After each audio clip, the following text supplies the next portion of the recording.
Ọ dị mma Igbo ndị ọma ekene m ụnụ.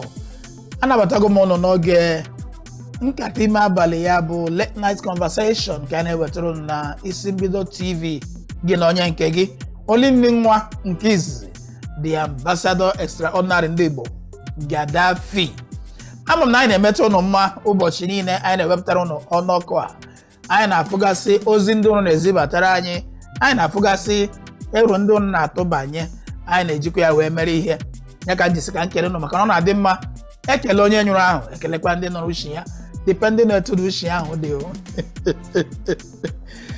ya bụ gụnwa bụkwa nwa afọ Igbo na-ekiri anyị taa ohere dịkwara gị izibatara anyị ozi ị ga na-afụgasị ụmụ social media handles anyị ohere dịra gị si ebe a zibatara anyị ozi gwa anyị ka obi dị gị gwa anyị ebe a ga-esi wee gbazie nke a ma ọ bụ mee nke ọzọ maka na ọ bụrụ sọ onye nwụrụ anwụ ka a na-agbazi olu onye dị ndụ a na-agbazikwa ya olu. Gwa anyị ihe a ga-ewepụ n'anụ na nke nwere ike itinye n'anụ maka na ofu onye anaghị amasị ihe ncha. Ka a malitere na nke taa anyị ga-emekwa ya ka anyị si eme ya. Cheta n'ụbọchị niile anyị bịara iwepụta ọnọkọ a anyị na-adị egosipụta ụmụafọ Igbo ndị na-eme nke ọbụla ha na-emetekwa ya mma dị mma maka na asị onye asị jide nke o ji dị mma. Anyị ga na-ewepụtara ụmụafọ Igbo maọbụ nwoke maọbụ nwaanyị ọsọkwa ya bụrụ ndị na-atụba atụpụ na-atụbata ndị ụkọchukwu ndị ọnụ na-eru n'okwu ndị ndọrọ ya bụ ndị politik mana ọ bụrụkwa ndị nke na-emeri gị na ndị ezigbo politik. Anyị ga na-ewepụtara ha ụnụ ebe a na-agwa ụnụ ka ha si bido ebe ha nọ nakwa ebe ha na-eje. Ọkwa ihe anyị ga-eme taa n'oge Nkata Ime Abali na isi mbido TV ebe a taa. O nwere ofu ada anyị nwaanyị ya na ya ga-anọrịta maka dịkarị ma gwa ụnụ na-achọba afụ adọrọ akọ na akpa dibịa ya bụ na nke taa anyị na ya ga-anọrịkwa wee kpara ya bụ nkata anyị ga-akparị ụnụ ga-esike n'ime ya wee mụta ihe. Imerime n'ime ụnụ na-anụ aha ụfọdụ ụmụnne anyị mana ọ na-afụbe ha ofu na ofu ya bụ one on one ya ka anyị ji si n'ọnọkọ a anyị ga-agba mbọ na-ewepụtagasị ha ka ụnụ na-afụ ha. Ụfọdụ n'ime ha o nwere ajụ ndị ụnụ ga-ebu n'obi ịjụ ha ga-enwekwana ohere wee jụọ ya bụ ajụ maka na nsị anaghị anọ n'afọ esi ọ mgbe anyị nyụpụtara ya nyụpụta. Ọnwa ajụ ndị ahụ ụnụ ga-achọ ịjụ ha ụnụ enwe ohere wee jụọ ha ya ka anyị ji na-akpọpụtagasị ha ebe a. Ọzọ dịka ibe ya bụ ka mmekwa ka ị mara na gị nwa bụ nwa afọ Igbo na-atụpụta ma ọ bụ nwe nke ị na-emepụta n'ala anyị ebe a ohere dịra gị ịbịa esi n'ọnọkọ a wee gbasaa ozi ya ka anyị nwekwana ike na-asụ ọrụ na-asụta eju maka na ọ na-abụ onye gbara ọsọ na-arachakwa n'oroma. Aga m apụ ugbu a gaa ṅụrụ obere ihe ọ bụ na nchi ya taa azụ anyị agakwa n'iru bụ enwezi ike wee cheba ya bụ akị nsugbe gba onye ọbụla mụ na ya nọ n'anwụ ụnụ afụ ya na-agba Nkata Ime Abali nke ụbọchị taa. Ọ dị mma anyị echighatala azụ ọ ka bụkwa Nkata Ime Abali na isi mbido TV ya bụ late night conversation. Nkata ahụ anyị na-adị akparị mgbe ọ na-abụ ụmụaka labasịa anyị nwa bụ ndị okenye ha mụrụ tụkwara anyị abalị wee kpọọ nwa anyị obi ụtọ. Cheta na agwara m ụnụ na o nwere ofu nwa ada Igbo mụ na ya ga-anọrị na-agba Nkata Ime Abali nke taa. Aga m agbazi ya n'anwụ ugbu a maka na asị onye na-achụ anụ kpọọ ya afa ka nwa nke nụ hapụ ịgbagbu onwe ya n'ọsọ. Amike nọrọ ebe a na-ekwu o nwere onye ụfọdụ n'ime ụlọ na-asị ọ bụ onye dị etu a ka ọ bụ onye dị etu a mana nke a bụrụzie nke ndị oyibo na-akpọ suspense. Mana m suspend gide ụnụ ma hapụkwa n'ọnụ gbazie ya n'anwụ. Ka m chighatara ugbu a aga m agba ya n'anwụ. Nwaada mụ na ya na ebe a taa imerime ndị mmadụ jiri ọtụtụ aha dị iche iche wee mara ya. Ihe mụwa na-akpọ ya bụ nne ejima ya na-asịkwana m ihe ejima ya mụkwa ga-ekutere m ya ahụ si amụgodi ya mụ.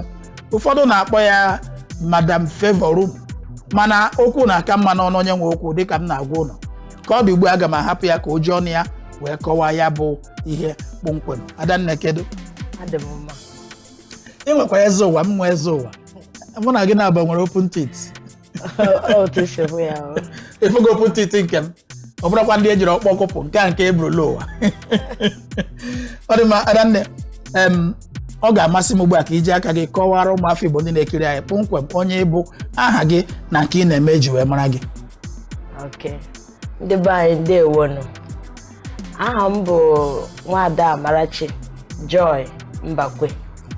Abụ m onye Imo steeti nke dị n'ime Nigeria. Ana m eti egwu ụka. And ọtụtụ ji favor m mara m, ọtụtụ ejiri follow-come mara m, ọtụtụ na-akpọ m Golden Voice. Amaghịzi m ka ị na-akpọ. Ọ dị ma mgbe anyị kwuru okwu Mbakwe, masị m ajụọ bika mgbe m nọ na-ekwu na mbụ ekwuru m okwu metụrụ aka na ndị politik. Mbakwe nke ị na-ekwu ọwụ Mbakwe nke anyị maara n'Imo steeti.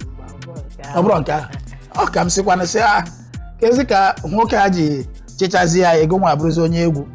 Nwere ụzọ agbara si ụwa ya eziri asịkwarị na ọ ya bụ nna gị gonwa Chineke akpọ gị oku iti egwu, ị ga-eme nke akpọrọ gị be ya mee na ekere ọrụ eke. Ọ dị mma. Nwada Amarachi ya bụ Joy, isi na ịbụ onye na-eti egwu, ọ egwu ụka ka ọ bụ egwu ikpori ndụ ka ọ bụ egwu mmanwụ ka ọ bụ egwu ọdịnala ka ọ bụ egwu akwamozu burial song, ole nke egwu ka ị na-eti? Ana m eti egwu ụka, egwu eji atụgata mkpụrụ obi, egwu eji eto Chineke. Ya gospel. Yes. Ya abịazị na ihe dịka gospel a, ị ga-afọ ifuru onwe gị dịka a musician ka ifuru onwe gị dịka a minister? Ana m afọ onwe m ka a minister ka m bụ. Ya bụ onye ozi True Chineke. songs, yes. Ajụ ndị a dị mkpa ka anyị nwee ike na-ajụ ya, maka echetara m ofu nwanne anyị nwaanyị bụ Rosemary Chukwu, ọ sị onye chọrọ ịza akpa ya zaa akpa, onye chọrọ ịza koro ya zaa koro, karịa mmadụ ịza akpa koro. Ya bụ onye na-eme nke ọ na-eme mee ka o doo ya anya. Ịbụ onye na-eti egwu ụka, egwu eji atụgata mkpụrụ obi, egwu eji eto Chineke. Kedu kpọmkwem mgbe ị malitere mmebe ya bụ onye? Ebidokwara m na nwata, mana nke ụwa jizi wee mara m bido na 2005. 2005, mana ibido na nwata? M bidoro na nwata. Na nwata ibiro n'ụlọ akwụkwọ ka ọ n'ụlọ ụka? N'ụlọ ụka. N'ụlọ ụka. N'ụlọ ụka. Nye na ndị kwaya? Ma kwaya, prayer warrior. Ndị kwaya master na-eme aka etu a? Yes. Anyị bidoro na nwata, mgbe ọ na-abụ mgbe ọbụla a bịara nzukọ, anyị enye ihe a na-akpọ special number. Special number, anyị join ya kwaya. From there, m nwere ike na-etinye nsogbu ihe letara n'abalị ọba anwụta. So from there, ị na-etolite na na-etokwa with you before ị marazikwa na this is where your calling lies. Ọ dị ma ndị Igbo na-asị ejiri mara ndị bụ ndị. Ihe dịka egwu a maọbụ abụ a, ọ dị na ụbara bụ ụnụ, nne gị ọ bụrụ abụ ka ọ gụrụ egwu ka ọ bụ nna gị? Nne m gụrụ egwu ọfụma. My mother bụ somebody bụ then, my mother is late now. Mana ọ bụ onye bụ ihe ọbụla ụmụ nwaanyị na-eme na be anyị, ọ bụ na my mother esonye, o nwechabeghị isi. And ihe ọbụla bụ ihe gbasara egwu ya nwa na-agụnite. And mgbe ahụ m na-esode esokwe ya aga, maka mụ nwa bụ last born, so m na-adị eso ya aga ọdụ, so na-atọkwa m. And again, my senior sister Adanne m kụrụ egwu ọfụma. My brother, my senior brother, onye nke ahụ na-compose. He composed songs. Ịma onyinye a dị n'iche nche like you said before. Ekere ya eke. That my brother na-compose ọfụma. So ọ bụrụ na ihe dị n'egwu ọ nọ na be anyị. O site ha n'aka m. Ewekwala iwe na-ese nne gị anaghị ana mmụọ, mana nna gị ete ya? No, he's late too. Hey, eche m ọsọ nne gị jere akara m isi ọ bụ na nne gị ejego, nna m nọkwa ebe ahụ ruo ka nne m nwere ike lekọtawa ya anya. Ha bọọlụ wa dị ebe ahụ. Ndị ka gakwara ebe ahụ, obi jọrọ ha njọ. Nke ha mere ebe ezu emerekwa ya gawa ebe ahụ. Ha mewe nnọọ ma obi dị ha mma. Ọ dị mma ka mkpụrụ obi ha zuo ike na ndokwa. Ya bụ ị ga-asị na ihe dị n'egwu dị na agbụrụ ụnụ. Ewekwala iwe ka m jụọ, ịma akwụkwọ osisi jee n'ụwa jee mụba. Ịmụbago ka na amụba? Mụba, ọ bụ na di. Just go into the world and replenish, multiply. Amụtala m. Ya m chọrọ ịnụ na amụtala m. Ka m si ebe ajụ nke ọzọ m chọrọ ịzụ. n'ime ndị ị mụtara ugbu a onwe onye nke ị na-eso usoro ụkwụ gị? Esowa ha na-eso ha nwere onu nwa m nwoke onye a ọ dị sweet, ọ dị so sweet and very encouraging. Yesterday night, because one of my ndị na-eso m alụ ọrụ nna m kpọrọ gote keyboard ka ọ na-akụziri my children. So that my boy, I was sitting in our sitting room last night. Now onye na-akụ egwu, he created the beat by himself. Now akpọ the keyboard na-agụ. I was surprised. I was hearing the voice. I had to ask them, kedu ebe onye na-agụ egwu? I said, no, my son na-agụ. I was so surprised and I was happy. I was happy. It did not happen even you know na-esi ọfụma ọ na-ekpe ekpe. Ọ dị mma. Ya bụ asị na onwere onye n'ime ha soro usoro ụkwụ gị, ị kara iji aka gị gbazigbo ofu onye ma mmadụ abụọ n'use bịa mebe ihe m na-eme. Ihe dị n'egwu abụghị ihe a na-afọsị mmadụ. Ọ ka mma na imere ya na ọmara gị. Ọ ka mma na imere ya maka ịhụ ihe dị n'ọrụ a bụ ihe ọbụla ị na-eme n'ụwa anyị buru chi gị ụzọ ga-agbagburu onwe gị n'ọsọ. Mgbe onye buru chi ụzọ bụrụ mụ. Onye buru chi ụzọ. Yes, onye buru chi ya ụzọ. Ọ gbagburu onwe ya n'ọsọ. So ọ ka mma ịchọpụta line nke a kpọrọ gị. Gaa na-eme, you walk towards that direction. Emena na mma mmere ya ọ mpa mmere ya. So ọ bụrụkwa na nchekicha ha niile nwe onye nọ na ya. Even nke a mma na o nwere ndị n'ime ha na-agụ egwu nwere olu ọma nwee mmasị. M ka na-emekwa ka ha ghọta that na akwụkwọ bụ number 1 before ọ bụzi na ya agụ egwu anaghị etinye ya. Ewere ya na ọ bụ ebe a ka ọ gụrụ. Ya bụ ha ncha niile ugbu a tinyechara anya na ihe metụtara egwu. Inwe ike inyetụrụ ha aka sị ha anyị niile gụọkwa n'egwu a onye ga-agụzi nke ibe ya ga-ege. Ọ bụ na ya bụ ihe m na-ekwu sị m gwara ha biko sị gụwa akwụkwọ mana nwa m nwaanyị onye nke ahụ ọ bụghị na ọ ga-igụ egwu mana ndị nke nwoke bụ ahụ egwu na-adọ ha, ọ na-adọ ha adọ, mana nke nwaanyị ọ laikiri egwu and ihe ọ na-agbawa. Ọ dị ma nna ha ọ na-emetụ ihe dị n'egwu? Nna ha merekwa egwu, nna ha bụkwa onye na-eti egwu. Ọ ka bụsịkwana ma ọsọ gụnwa nnọọ nyụrụ ihe niile ya na-esi ebe nna ha onye egwu gụnwa bụ onye egwu, ụmụ ụnụ ga-akwa ndị egwu abịazie ihe niile ma composing o ma play instrument o ma ego agụ.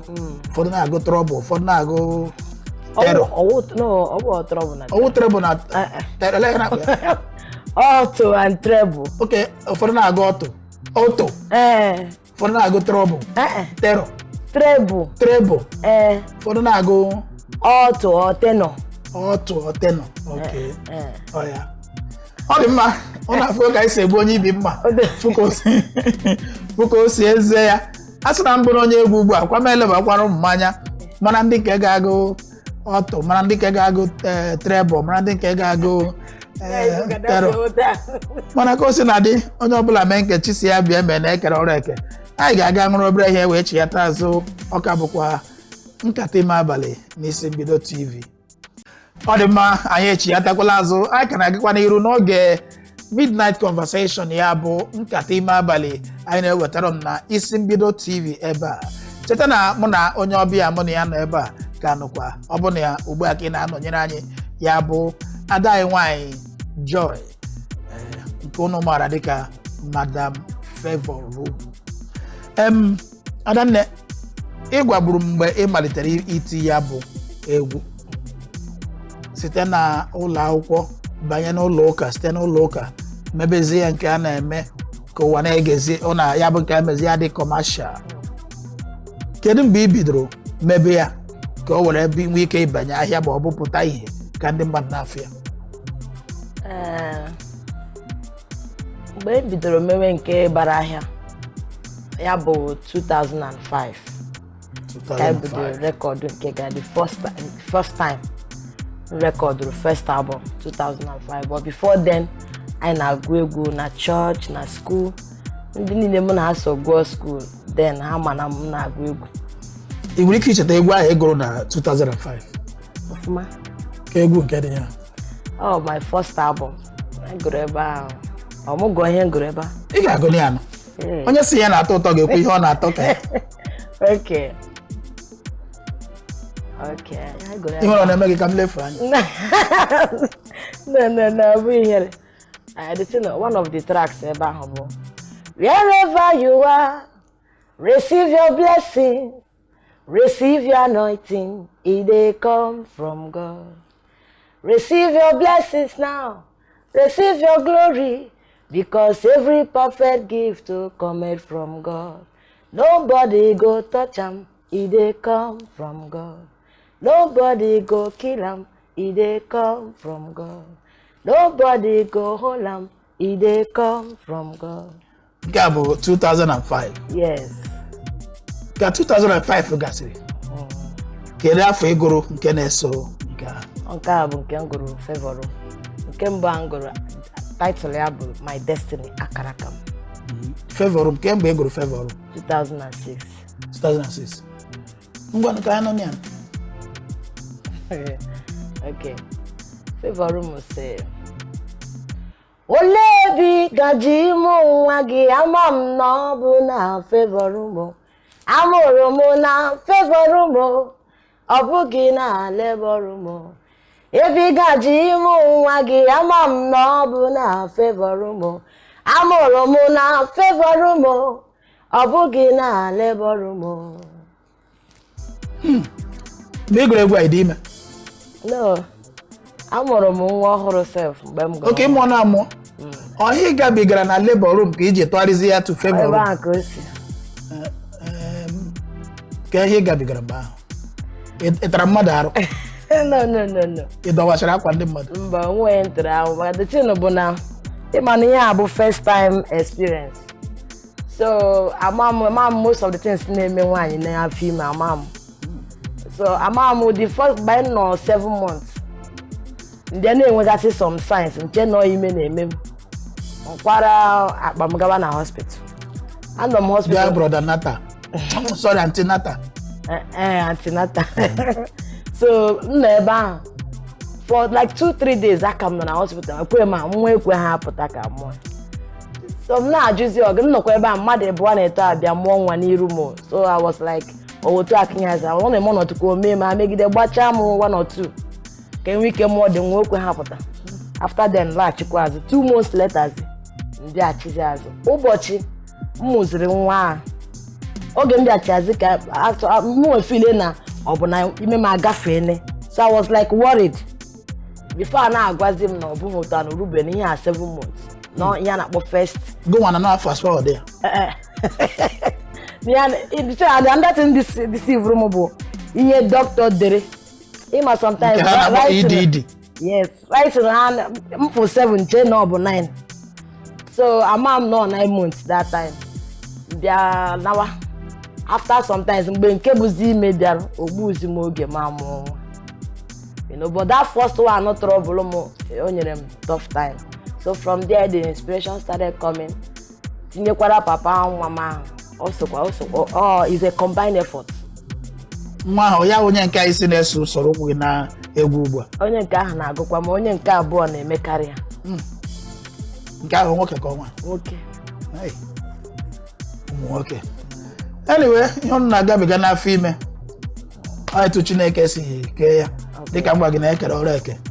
Obere ihe anyị na-enye bụ ego na ọ na-obuo ya 9 months. Ọ na-enye unu nsogbu. Anyị nwa bụkwa factory ya na-agagharị kemgbe a mụrụ anyị na-edi ya. Ifugo na ọ nwere ike nke anyị bụkwa ka nke unu mana ekere eke. Anyị bụ ya for life. Unu na-ebu ya for just 9 months. Na so. Nsogbu adịrọ. Ka ị gosiri ya bụ egwu inspiration ahụ bịara ga-abịa gụọ that egwu. Kedu ka ya bụ egwu si mee n'ime ahịa? Mere ọfụma ndị mmadụ nabatara ya ọfụma because ihe ụmụ nwaanyị na-agabiga n'afọ ime karịrị. I could remember that time my sister said na ọ bụrụ na m adịghị ekpebu ekpere before I should learn to be praying now because of challenges, trials, you know, attacks that follows pregnancy.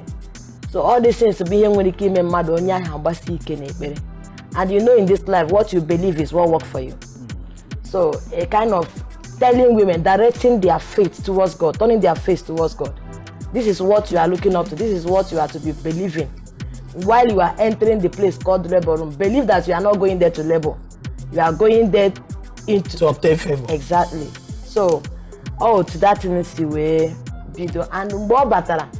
Such thing I not been in my head before. Yeah. So people welcomed the song. All got off. Mati tomorrow all evergreen. Ona wow. The thing me a lot of people ejichara make film that time. The film ji make film. For the logo. It was wine on ya bata labor room. So you know, no favor room ke na labor room. And many people I could remember that a lot of people called me on phone. Oh, but there I have somebody from Okwatum Nimaya. Sister, I'm happy to see you. No more America we mecha monwe. Doctor Jikwesia na ga eme operation mana oge ya gotere egwu ahụ obi we sie ike na Chukwu ya eme na ya ga monwe ya n'udo. And she keyed into the prayers and started praying. Before you know it, she delivered safely. So a lot of testimonies like that. Meziri, the mother welcomed it. People, it really went viral. See tomorrow. On the favor room bo efere nke abụọ ya bụ second album nke agro 2006 o nwere ọzọ sotere nke ahụ o nwere ọzọ ndị buru ibu nke ọzọ after 2005 nke 2006 nke after 2005 after 2006 I go kwa favor room volume 2 I go cha favor room volume 2 go nke a na-akpọ my comforter go cha my comforter go nke a na-akpọ favor room special after favor room special okorozo it's my turn time for miracle is it akwawo na ke politics time for miracle atu ka manu mo bu no it's my time for miracle that's my time for my miracle nwere ife egwu a na-akpọ Chioma. Yes. Track. Yeah, track. Track. It's a track in the Favor Room album. Yes. It's a second track. And then the mother like Waranka. Go to the Megua. I like a guam. Choma, choma, choma, choma, choma, choma, choma. Choma, choma, choma, choma, mo. Choma, mo. Imeriwo. Choma, choma, choma, choma, choma, choma, choma. Choma, choma, choma, choma, mo. Choma, mo. Imeriwo. Biariwe kelegi choma o. Biariwe kelegi o. Choma, choma, choma, choma, mo. Choma, mo. Imeriwo. Biariwe kelegi choma o. Biariwe kelegi o. Choma, choma, choma, choma, mo. Choma, mo. Imeriwo. Onye mara me n'izuru keme. Chukwu. Onye mara di mani somewhere mo. Chukwu. Onye onyinye. Bịa nara ekele gị n'ihi na anyị enweghị ihe ọlaọcha ka anyị ga-enye gị yo. Nna m anyị enweghị ọlaedo ka anyị ga-enye gị yo. Otuto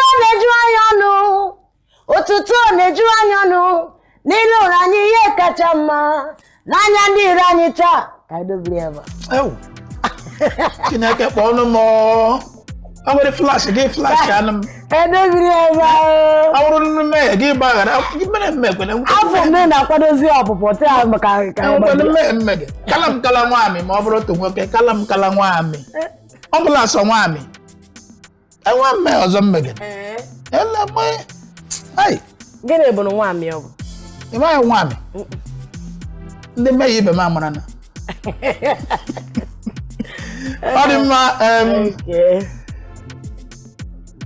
On the latest album, even recently.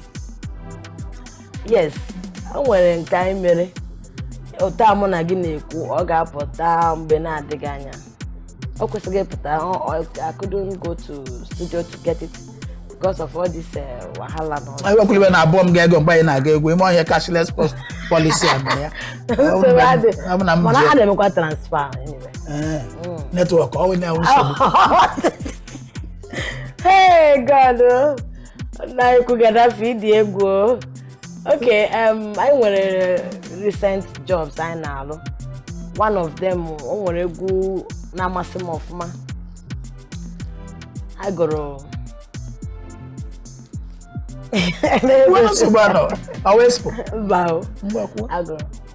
I love Jesus, I no go lie.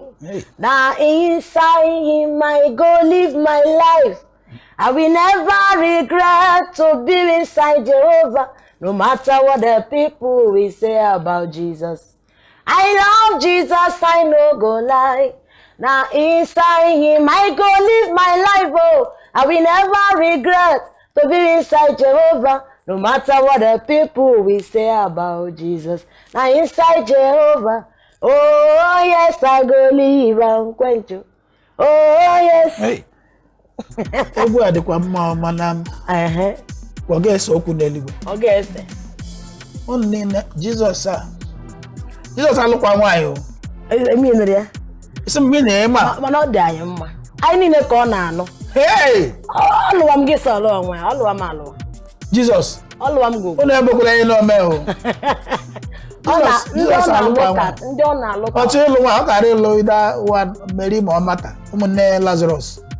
Ọchọ na hello ndị. Ọ nweta ga-esigo egwu a na Chineke nne ya n'elu. Jesus gafee ya elewe anya. Na one woman. Mgbe oto shalụ m ugbu a dị mma.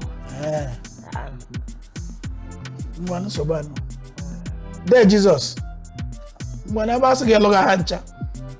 Nke ịlụ fọziri ga-ahapụrụ anyị. Ọ dị mma. Anyị ka na-agakwa n'iru n'oge nkata ime abalị ya bụ midnight conversation. Ọ na-afụkwala onye ọbịa mụ na ya nọ ya bụ Joy, Madam Joy, mụ na-akpọ ya nne ejima, Madam Favorum. Ejima ya mbụgiri ya wa amụma, ọ ga-amụrịrị ya ma ọ chọrọ ya ma ọ chọọ ya. Ọ ga-amụ ejima. Ama dị ndụ fọ ha, ọ ga-asụkwa m kwuru ya okwu. Ọ ma na onye na-agwa ya okwu prophet. Mana ọ maka ministry may move back to the permanent site. Nsogbu adịrọ. Ka ọ dị ugbu a ka m gaa ṅụrụ obere mmiri na akpịrị na-akpọ m nkụ. Throat is driving me fire. Ọ bụ na ṅụrụ ya echi ata azụ. Ọ dị mma ya echi atala azụ ka na-agakwa n'iru mana ka ọ dị ugbu a anyị anaghị afụ azụ were ndị anyị na-agaba ya maka echetara mgbe anyị dị obere anyị nọ n'ime obodo ị na-aga ihe dịka umere nne gị mgbe ahụ enwenụ transportation ihe eji ụkwụ. Ọ mgbe ahụ ka anyị ji marazie ihe ụfọdụ ndị nne na nna anyị ha ji ya laiki amụọ n'ụlọ alụọ n'ụlọ. Ọ bụrụ ụbọchị a ga-aga ndị ọgọ achọwa trọk eji ebu ndị mmadụ ma ọ bụ ndị mmadụ eji ụkwụ gagide ụkwụ ekpe ya sịcha ha. Ị na-aga umere nne gị mgbe ahụ ụnụ gbagide ugwu ụnụ ga-agagide bịa hụzie azụ ụlọ ndị ụnụ na-aga be ha ụnụ abịa nwee respite na hey anyị ruwego ebe anyị na-aga. Ọ dị mma anyị ejigo obere na-eru ebe anyị na-aga mana ka ọ dị ugbu a aka m ga-ajụkwa nwatakịrị nwaanyị a ma ọ bụ nne nwaanyị ka m na-asị nwatakịrị nwaanyị ọnụ m shut up. Aka m ga-ajụkwa nne nwaanyị a ajụjụ ole ma ole mana ị nwere ike ife etu a iche ma ọ bụ nwatakịrị nwaanyị dịka m si kwu na mbụ onye abụ aspiring grandmother maka ndị nwere ike ịchọ ịnụ ga-arawa ya anya ị na ha akụ aka na tipa abụọ aja ka m jụọ ya ajụjụ ole ma ole. Adanne ịma mgbe ụfọdụ agụ nwatakịrị ihe mere ji ka ọ bụrụ ụtara ọ sinye ya nke ya ka ya taa ya ata ọ ga-ama na a ga-ebu ụzọ gwupụta dị ji bịa bachaa ya bịa sie ya bịa sụwa ya oche na ọbụpụta ụtara ji jọsọọla ụtara ji. Na njem egwu a njem abụ a ị na-eje o nwere ebe ije katara ịma onwe mgbe Jizọs mekatara sị Chineke ọ bụla ihe ekwe ka iko agabiga m. Onwe mgbe ije katara kwa chikwa mgbakwara sị hey ihe ka m hapụzie n'ihe a.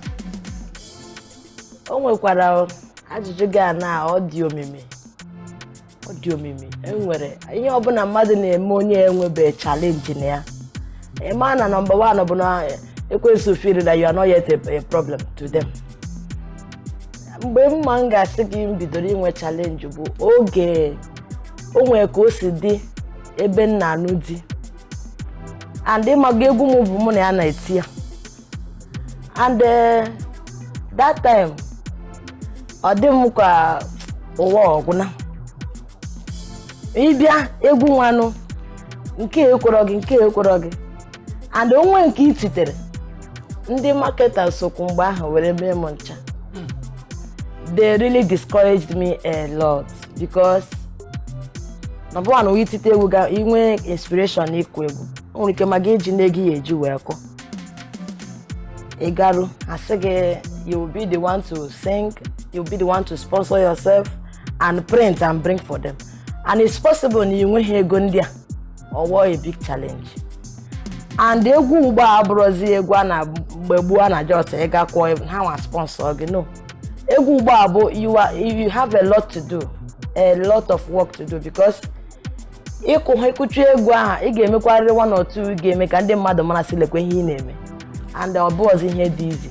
So that time m na-agwa gị ya na egwu aha adịrọ. So number one challenge dị n'egwu bụ ego. Number two bụ the marketing. Ọ bụ na sometimes ijide ego kụcha mefu ha ego iji etinye n'ime ahịa. Ọ bụrụ sọ gị nwa na family gị ga na-akụji egwu. Ofe oyi m okenye n'ugwu si ogiri adọkwuru onye nwe akwụ. Otu ahụ. So gị na ha na-akụ ya. Mana inwekwu ego anyị eji wee print ya tinyezi n'ime ahịa. Ọwa ọrụ gị, you can then benefit or gain from there. And most times, ama ajụjụ gị abụrụ eme mana ọwụcha ihe niile ka a na-ekwu na n'iru anyanwụ otu a. Kama nọ data even o megidere m hapụ egwu a iji gwa gị na when you are called into something, no matter what you do, you will still come back to it. Kama ịchọwazi ihe ọzọ ị ga-ejikwe na support onwe gị. Ma imeghe nke ahụ, you will not even feel satisfied, you will not feel happy. Why I'm saying this is because that time I remember I wanted to quit music. I already concluded to quit music. I had to go to trade fair. Lotawa Nibo. Oh, sorry. My girl trade fair. You know, I'm going to cholo. Ebe a nwaanyị asị m na ọ nabatakwara m aya kpacha nkata because egwu m na-agwa gị egwu adịghị abịa. Ọ bụrụ na egwu adịghị abịa enweghị m ego m ga-eji wee push ya. Ma agawa ka nchọpụ message girl ka m nwike rezita ego. Yes. Ka m nwike rezita ego. Ka m nwike pursue kwa that my music dream.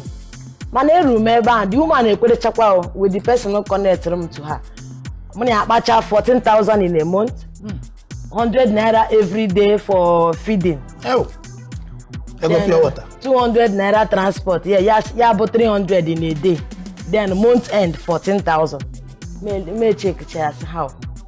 Well, some no problem. Nkwere because ade ka njo.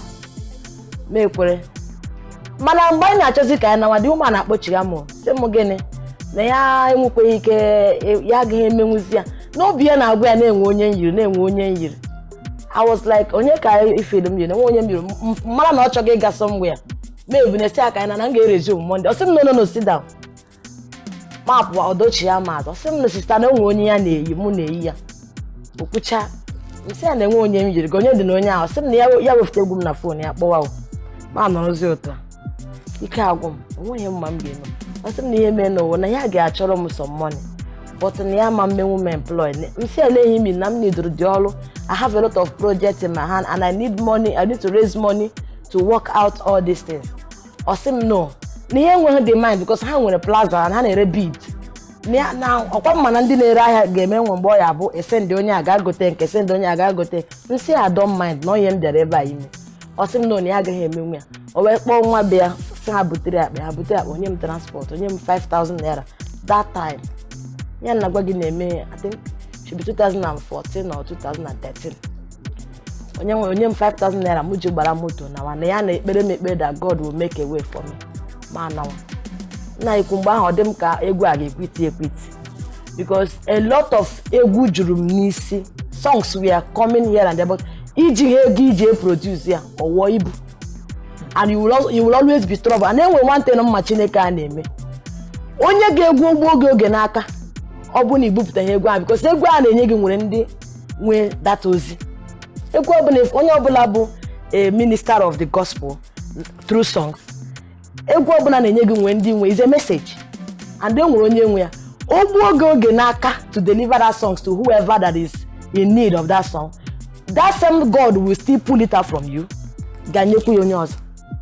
That time o nwere some egwu ndị mma I got, you know, before you know it, music Agozi Okeke gụrụ ya two people masị mba ọ ga-eme o mana nwe mgbe mụ na Gozie ji kpaa dị nkata onwe mgbe mụ na the other person ji kpaa dị nkata then how come and they got it the same way I got my inspiration the same beat mụwa desara ya ka ha nwa desara so the thing became a burden mana ntị na anyụ m masị mba I will not stop here ngakwa ebe ọzọ like that I went to Apapa ree serve ebe a na-ere food canteen na sugar refinery ọ bụ na ma sugar refinery na Dangote Apapa I worked there for like 4 months all quite the same I know you mere mụ nwaanyị asị na everybody na the custom ya bịa na adị fụ m mgbe m njikere enwebeghị m ahụ ụtọ njikere pụta ma mma na m mụrụ nwa o ampụta ha na ị ga-afụ na m gịghachi na mbụ nwa school mana ndị mmadụ ka na-akọta m so ihe aka akọgidere gwazie the madam na instead of you to put this woman here as your sales girl help her nwaanyị feel wezi ndị mmadụ na-afụzi ya na o nwere obi ọjọọ na ọma help before you know it ọrụ agwụọ taa ka m si wekwu ite dị ajụọ m ego na-akwụ m ebe a 6,000 naira in a month 6,000 naira nwe ka o si dị data si nwaanyị m ji akọrọ gị akọ ndị abụ try asị so n'egwu akara eme mma drop ya because I know na ihe a na-ekwu na nwere somebody ọ ga-akụziri ihe tomorrow. In anything you are doing, you don't need to give up. I know time is coming for that anyway. So by that, I stopped going for that work. Like play, ma nọrọzie na-ayọ Chineke sị ya ọ bụrụ na o nwere ihe ọzọ m ebe ọzọ m na-ediri nweta ego a ya mee ka m nweta because na ego nwe ihe ọzọ m kwere m mee m nwetakwara m Idumota the same thing happened to me there. Agara m ka ahụ 3 days the man asị m na asistant ya ma mmenwuzi na mụ don were mụ just nwere Chukwu ndidi m kpere ekpere ihe ga-adị mma na that. Ọ chọrọ na ihe ndị a na-eme mgbe aka Chukwu dị ya ịgwa gị eziokwu aka Chineke dịkwa ya because law kụziri m ihe ịma ihe ọbụla na mmadụ na-agabiga n'ụwa nọmba 1 ị ga-amụtakwarịrị ihe na ya nọmba 2 ọ ga-eme gị sie ike ọ ga-eme gị gbasie ike whatever that a man goes through in life whatever you see as a challenge is a stepping stone to a greater height. Ọ dị ma ka ị gabigachara ihe ndị a o nwere etu Chineke ziri mechazie kwara gị ụzọ aga m akọwazi otu o si wee mee ọmụma ihe mma m nọgidezikwa ọ na-adịzikwa izi ụzọ a na-emepe but one thing I know that helped me was prayers, focus, determination. These are the things that I knew very well that helped me. Ọ dị ma mgbe ahụ ikpere ekpere ndị a nweta ọsịsa ya onwe onye ị nwere ike isi na Chineke si n'aka onye a were zama ekpere ị nwere ike icheta taa gasị Chineke gọziere m onye ịkwaga eziokwu onye mara ọrụ m ọrụ a bụ Chukwu and most of the people mad that we are now helping me later I don't know them. That ihe a si bido bụ na from mountain and because I do visit mountain for prayers from there ọ na-aba ige ebe ahụ a na-ekpe ekpere mana ha nwekwara instrument that place so ọ bụrụ na ị ga ịma ndị mmadụ ma mụ so ha kwagide m bịa egwu from there any day m feel like ego ma agụ o nwere ike before ịgụcha egwu ahụ n'ala 1 or 2 pastors there will take your contact ha na akpọ gị bịa na church from there they will bless you from there before no it onye nke akpọgo onye nke akpọ gị because ihe mere that time mere o ji dị ka ọ nyụrụ anyụ ka ọ dị many. So with that I started getting myself gradually just like that. Mana ka ọ dị ugbu a ile anya n'azụ ịmasị agadi nwaanyị da na abụ ọgọ ihe ọ bụ n'isi ọnụ ile anya n'azụ ị na-asịzi taa ekele dịrị Chineke na ikpe very well. I am so grateful to God that I was able to stand and faced and pursued, conquered, and I'm recovering all. Ọ dị mma ọkwụna na afịa ya bụ ihe ọ bụla ọsọrọ ya bụrụ ka ị na-agabiga mara na ọ gbajucha ọ bacha n'eluigwe ọ ga-ezo wee gbachaa. Amara mma oge ọ dịrị ka anyị nwee ike gbaa 1 or 2 games mana ka o si na dị ihe ghara ọrụ ihe a dọrọ ebe a karị bụ ihe mara gị karị iji gbaa game mana ọ bụrụkwa chacha ọ yi manya aka ebe a iwere ya jụọ gị ihe edere na ya ga-aza ya and ajọ ọbụla jụrụ ka ị ga-asarịrị ya maka ọgụ nwe wepụtara o kwere ka ọ ka mma etu anyị na-emere ya maka o nwere ka ajụọ gị nke a ga-ajụ gị ebe a taa gbawa isi akwara kwa adịga nọ n'afọ ajọ njọ anyway. Ọ dị mma maybe mgbe ị ga-abịa the second second coming ọ bụrụkwa nke Jizọs mgbe ị ga-abịaghachi azụ anyị nwere ike mezie nke ahụ. Ọ dị mma etu ya ka anyị ga-esi pịachi ya na agba late night conversation nke ụbọchị taa. Ọ na-afụgo onye ọbịa anyị na ya nọrọ fụkwana ka anyị si wee tapịa okwuta nne mgbasị ndị Igbo ka emesịa. Igbo ndị ọma na-ege m ntị ya mara ụnụ mma ka onye na-eme ya barụ ya o. Ọ dị mma etu a ka anyị ga-esi wee pịachi ya na agba nkata ime abalị nke taa. Ị ga-afụ our various social media handles na ihu onyonyo gị. Ozi ọbụla ị chọrọ izibata, ajụjụ ọbụla ị chọrọ ịjụ, jụọ anyị zibata ya.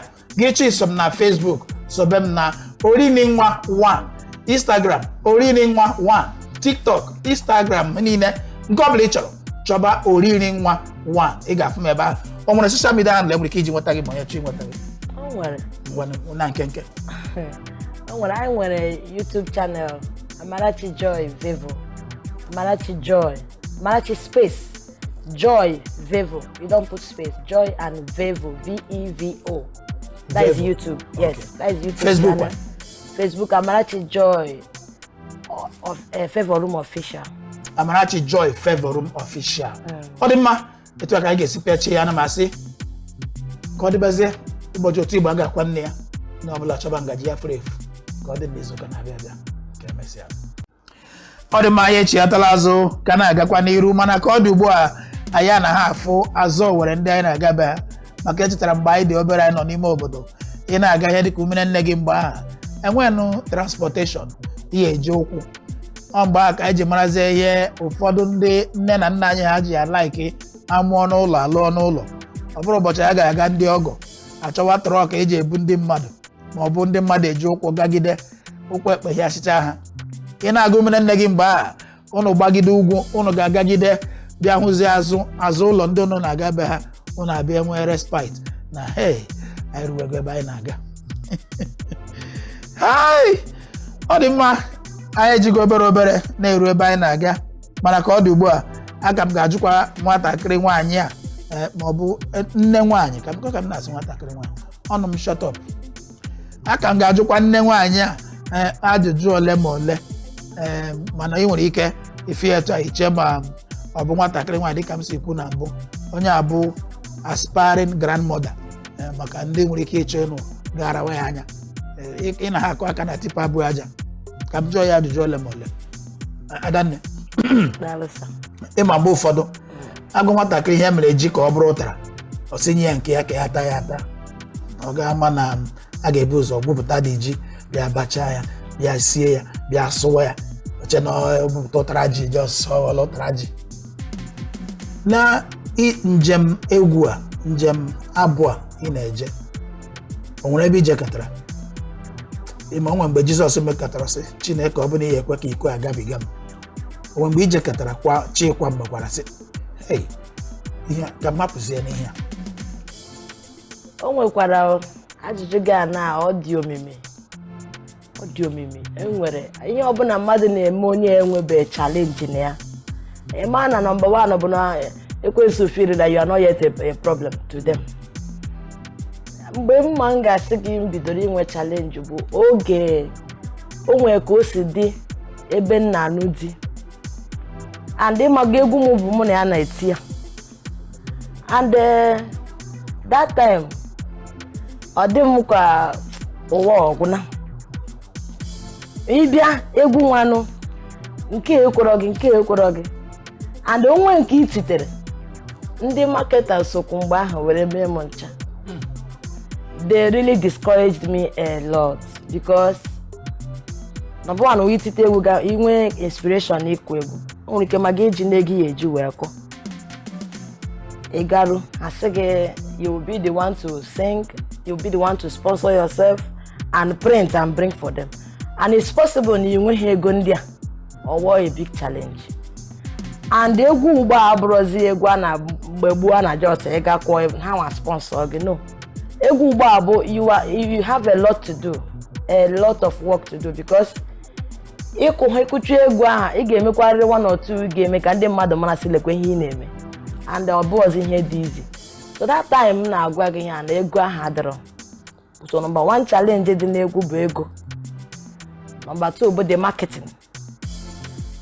ọ bụ na sometimes ijide ego kụcha ma ịfụ ha ego iji etinye n'ime ahịa ọ bụrụ sọ gụnwa na family gị ga na-akụji egwu ofe oyi m nwoke onye Enugu sị ogiri adọkwuru onye nwe akwụ ụtọ ahụ sọ gị na ha na-akụ ya mana inwekwu ego anyị eji wee print ya tinyezi n'ime ahịa ọwa ọrụ gị you can then benefit or gain from there and most times ama ajụjụ gị abụrụ eme mana ọwụcha ihe niile ka a na-ekwu na n'iru anyanwụ otu a kama na data even o megidere m hapụ egwu a iji gwa gị na when you are called into something no matter what you do you will still come back to it kama ị chọwazi ihe ọzọ ị ga-ejikwe na support onwe gị ma imeghe nke ahụ you will not even feel satisfied, you will not feel happy. Why I'm saying this is because that time I remember I wanted to quit music. I already concluded to quit music. I had to go to trade fair. Lotawa Nibo. Oh, sorry. My girl trade fair. You know, I'm gonna cholo. Brother, why I assume na ona batakwala mo aya bacha nkata because egwu na gwa gị egwu adịghị abịa. Ọ bụrụ na egwu adịghị abịa enwe m ego m ga-eji wee push ya. Ma agawa ka nchọta message girl ka m nwike rezita ego. Yes. Ka m nwike rezita ego. Ka m nwike pursue kwa that my music dream. Mana eru m ebe a the woman ekwerechakwa with the person who connect m to her. Money akpacha 14,000 in a month. 100 naira every day for feeding. Oh. Pure water. 200 naira transport. Yeah, about 300 in a day. Then month end 14,000. May check how. Well, some no problem. Nkwere because ade ka njo. Me kwere. Mana mgbe na achọzi ka na wadi woman akpochiga mo. Se mo gene. Na ya enwekwe ike ya ga emenwuzi ya. No bia na agwa ya na-enwe onye nyiri. I was like, onye ka ifedo m na onye mbiri mara na ọ chọga ịga somewhere. Maybe na aka na nga resume Monday. Ọ sị m no sit down. Map wa odochi ya ma. Ọ sị m no sister na onwe onye ya na-eyi mụ na-eyi ya. Okwucha. Nsị ya na-enwe onye mbiri ga onye dị na onye ahụ. Ọ sị m na ya wefute egwu m na phone ya kpọwa. Ma nọrọzi ụtọ. Ike agwụ m. Onwe mma m ga-eme. Ọ sị m na ihe mee n'ụwa na ya ga-achọrọ m some money. But na ya ma mmenwu m employ. Nsị eleghị m na m nidoro dị ọrụ. I have a lot of projects in my hand and I need money. I need to raise money to work out all these things. Or say no. Niye nwe the mind because ha nwere plaza and ha na-ere bead. Now, ọkwa mma na ndị na-ere ahịa ga-eme nwe mgbe ọ ya bụ esend onye aga gote nke send onye aga gote. Nsị I don't mind no yem dere ebe a ime. Ọ sị m no na agaghị eme nwe ya. O wee kpọọ nwa be ya sị ha butere akpa onye m transport onye m 5,000 naira that time. Ya na gwa gị na-eme I think should be 2014 or 2013. Onye m 5,000 naira mụ ji gbara moto na wana ya na ekpere that God will make a way for me. Ma nawa. Na ikwu mgbe ahụ dị m ka egwu a ga-ekwiti because a lot of egwu juru m n'isi. Songs were coming here and there but iji ego iji produce ya ọwọ ibu. And you will always be trouble. And then we want to know ma Chineke a na-eme. Onye ga-egwu oge n'aka ọ bụ na ibupụta egwu a because egwu a na-enye gị nwere ndị nwe that ozi. Egwu ọbụla onye ọbụla bụ a minister of the gospel through songs. Egwu ọbụla na-enye gị nwere ndị nwe is a message. And then nwere onye nwe ya. Ogbu oge n'aka to deliver that songs to whoever that is in need of that song. That same God will still pull it out from you. Ganyekwu onye ọzọ. That time o nwere some egwu ndị ma I got before you know it, music agozi okeke goria. 2 people. Masembo ga-eme o. Man, when mgbe na gozi eji kpa dị nkata. When mgbe na the other person ji kpa dị nkata. Then how come? And they got it the same way I got my inspiration. The same beat mwa desara ya ka ha desara. So the thing became a burden. Man, until na anyum. Masembo I will not stop here. Ngakwa ebe ọzọ like that. I went to Papa. Serve ebe a na-ere food canteen na sugar refinery open my sugar refinery na Dangote Papa.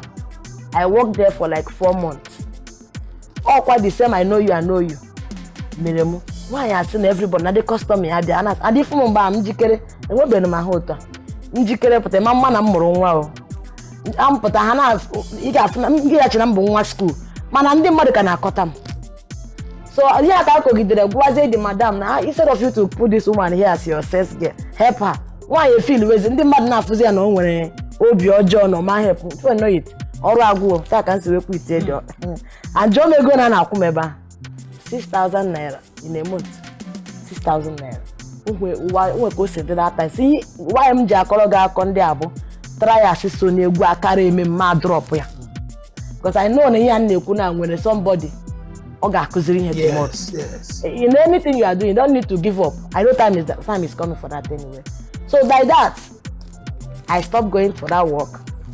Like play, man, no reason na yo Chineke say. Ọ bụ na o nwere ihe ọzọ m n'ebe ọzọ m n'idiri nweta ego a, ya mee ka m nweta because na ego nwe ihe ọzọ m kwere m mee. M nwetakwa ọrụ n'idu mota. The same thing happened to me there. Agara m ka ahụ 3 days. The man asị m na sister na ama mmenwuzi. Na mụ don were mụ just nwere chukwu ndide m kpebe ekpere ihe ga-adị mma na that. Ọ wee chọrọ na ihe ndị a na-eme mgbe aka chukwu dị ya. Ịgwa gị eziokwu. Aka Chineke dịkwa ya because law kụziri m ihe. Ịma ihe ọbụla na mmadụ na-agabiga n'ụwa. Number 1, ị ga-amụtakwarịrị ihe na ya. Number 2, ọ ga-eme gị sie ike. Ọ ga-eme gị gbasie ike.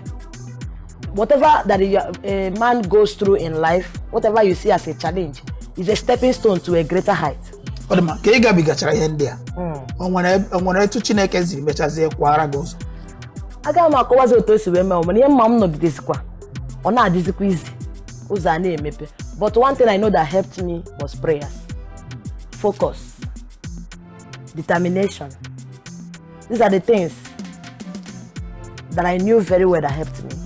Ọ dị ma mgbe anyị kpere ekpere ndị a nweta ọsịsa ya. Onye ị nwere ike isi na Chineke si n'aka onye a were zaa ekpere. Ị nwere ike icheta taa gasị Chineke gọziere m onye. Ịgwa gị eziokwu. Onye mara ọrụ m ọrụ a bụ Chukwu. And most of the people mad that we are now helping me later, I don't know them. That is here video bona from mountain, and because I do visit mountain for prayer. From there, on a buy geba and baby, but how we instrument that place. So I ega, imande madumamu. So I pagi them biago. From there. Any them feel like ego, mago. Or we can be feeling good hanala. 1 or 2 pastors there will take your contact. Hannah at Bogebiana church. From there they will bless you. From there, before you know it, only can't bog because here mere that time marriage they call you all the many.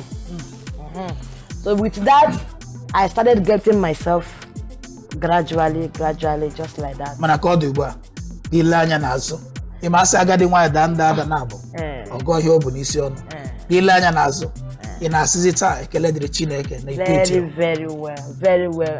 I am so grateful to God that I was able to stand and faced and pursued, conquered, and I'm recovering all. Ọ dị mma ọkwụna na afịa ya bụ ihe ọ bụla ọsọrọ ya bụrụ ka ị na-agabiga mara na ọ gbajucha ọ bacha n'eluigwe ọ ga-ezo wee gbacha. Amara mma oge ọ dịrị ka anyị nwee ike gbaa 1 or 2 games mana ka o si na dị ihe hara ọrụ ihe adọrọ ebe a karị bụ ihe mara gị karị iji gbaa game mana ọ bụrụkwa chacha ọ yi manya aka ebe a iwere ya jụọ gị ihe edere na ya gaa zaa ya and ajọ ọbụla ajụrụ ka ị ga-asarịrị ya maka ọgwụ wepụtara o kwere ka ọ ka mma etu anyị na-emere ya maka o nwere ka ajụọ gị nke a ga-ajụ gị ebe a taa gbawa isi akwara kwa adịga nọ n'afọ ajọ njọ anyway. Ọ dị mma maybe mgbe ị ga-abịa the second coming ọ bụrụkwa nke Jizọs mgbe ị ga-abịa chi azụ anyị nwere ike mezie nke ahụ. Ọ dị mma etu ya ka anyị ga-esi pịachi ya na agba late night conversation nke ụbọchị taa. Ọ na-afụgo onye ọbịa anyị na ya nọrọ fụkwana ka anyị si wee tapịa okwuta nne mgbasị ndị Igbo ka emesịa. Igbo ndị ọma na-ege m ntị ya mara ụnụ mma ka onye na-eme ya barụ ya o. Ọ dị mma etu a ka anyị ga-esi wee pịachi ya na agba Nkata Ime Abali nke taa. Ị ga-afụ our various social media handles na ihu onyonyo gị. Ozi ọbụla ị chọrọ izibata, ajụjụ ọbụla ị chọrọ ịjụ, jụọ anyị zibata ya.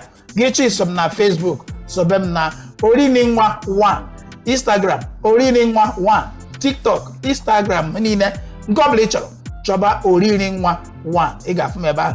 O nwere social media handle nwere ike iji nweta gị ma onye chọ ịnweta gị. O nwere. na nke I nwere YouTube channel Amarachi Joy Vevo. Amarachi Joy. Amarachi space. Joy Vevo. You don't put space. Joy and Vevo. V-E-V-O. That is YouTube. Yes, okay. That is YouTube Facebook channel. Facebook Amarachi Joy of Favor Room Official. Amarachi Joy Favor Room Official. Odima etu aka ga-esi peche ya na masị ka ọ dịbazie ụbọchị otu Igbo aga akwa nne ya na ọbụla chọba ngaji ya furu efu ka ọ dị n'izu ụka na-abịa abịa.